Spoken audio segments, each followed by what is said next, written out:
Sino po yung susunod na pasyente? Ayan po yung pasyente ko, ma'am.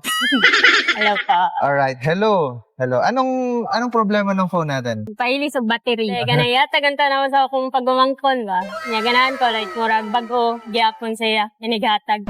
Ano yung current problem na nararanasan mo? Bakit dumating sa point na gusto mo na siyang ipagawa?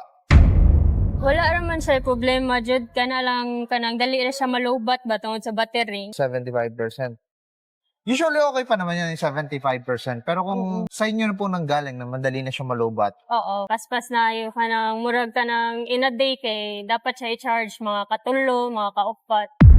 So, anya, bata may mo gamit ba? Anya, baka ang bata ka ng termina sa So cellphone. bata gumagamit na ito for iPhone 11. 13 years old. Ang yaman mo naman.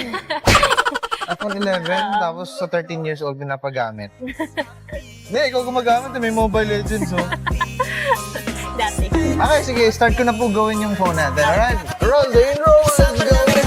iPhone na basa, kinishoot ka sa banga o kahati mong iPhone kay nag-swimming sa baha. Di aras, stress appeal, ang legit nga makatabang. Maayo pa ang kaingon kang walay pakinabang. Ayaw mo kapila ka, mga migumiga.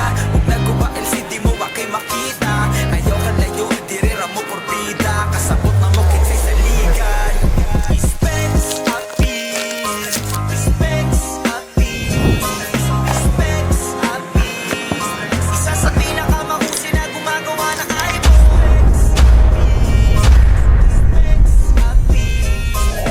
This is your iPhone and enjoy the everlasting battery life na kailan Thank you man po. hindi mo pa in-expect.